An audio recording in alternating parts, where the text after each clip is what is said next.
Good morning, everybody. Welcome to Reata Horsemanship. I'm Luke Brown. I'm excited to be with you here today.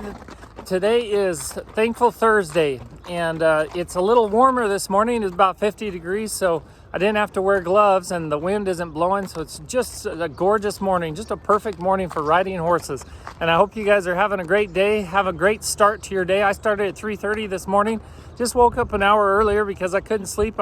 My mind was too busy thinking about what we have coming up for the Lady Horse Boss business and Reata Horsemanship. We're really excited about everything coming up in the membership site that we're going to be providing people tons and tons of service, videos and service and products. And it's going to be a great start at the end of November for that. And this morning I'm riding Duke again.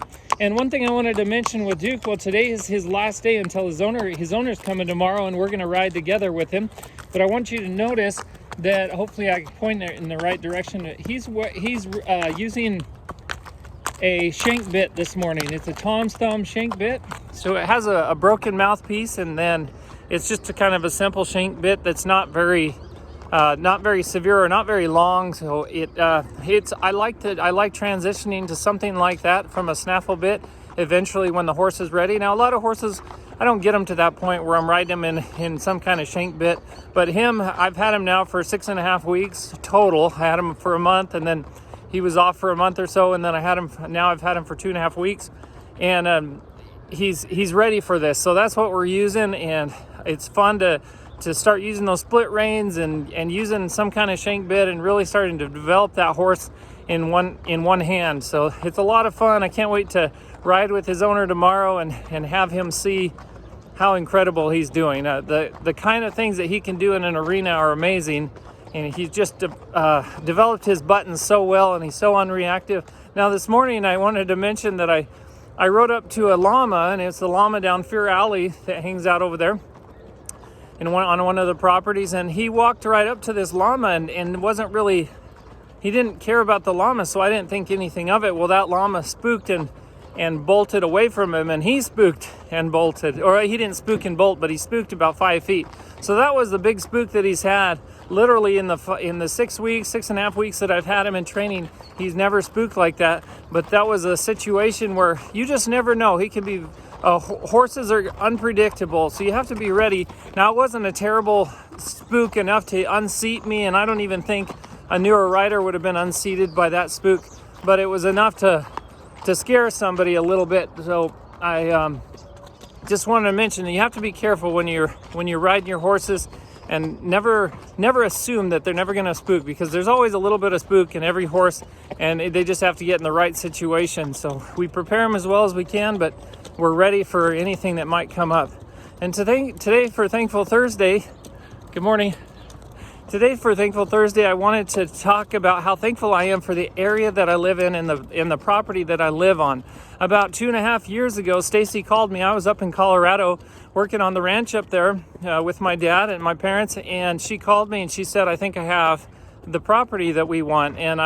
And we, up to that point, we had been boarding horses at another facility, a couple other facilities, and training over there. There are a lot of rules and things that made it a little more difficult to train like I wanted to train. He's getting a little spooky by this area here. This is a completely new house that's coming up. And there's a car coming by. Hopefully we're okay here. Some cars do not slow down, and that's unfortunate, and they don't move over, and that's really unfortunate. If he should spook, there's no way a car would be able to slow down and move out of the way. It would be an accident. So, horses move very quickly, and a lot of people don't understand that. So if you have any friends or family and you own horses, make sure to teach everybody about it and have them teach other people about it, how important it is to slow down and move over with horses on the road. So at any rate, back to what I'm thankful for, Stacy called me and she said, "I found the property I think we want for it's temporary. It's not going to be forever. We're not sure how long we're going to be here, but I am so thankful for the property that she found, and we lease the property, so the landlords are just incredible landlords. They own a couple of properties in the area, and we lease it, and they are great. The landlords are great about letting me train horses and bring people over and give lessons and that kind of thing. we have a great setup there, a great arena. It's just perfect for what we needed, and we set up 2 round pens in an arena. Now, when I first looked at the property, it wasn't set up how I wanted, and there was a lot of gravel on it, and there were things that just made me feel like it wasn't the right thing. But Stacy had a vision. She had a vision for what she wanted to see on there, and basically it is exactly what she envisioned it to be. And I'm so thankful today for that property and for Stacy finding it, for her having the vision to look outside of our current situation and to find something that we're looking for. And in the next few years, we're going to be looking for another property that's backed up to forest land so that we can take trail rides right onto the forest. And maybe that's not quite so much in town. So we're going to be looking forward to getting that property in the next couple years. But until then, I sure appreciate this location. I love and I'm so thankful for the area that I get to ride in. It's a horse area. Almost every property has horses on it or is a horse property. And there's so many things that I can desensitize the horses to. Right now I'm in a church parking lot. And cars, trucks, dogs, llamas, cows, horses, sheep, you name it. I can, emus, I can desensitize the horses to so many things here in the Lehi area. And I'm so thankful for this area, thankful to be here. I hope you guys have a wonderful day. Remember to always be thankful, live with purpose, live with passion, and stay safe in the saddle.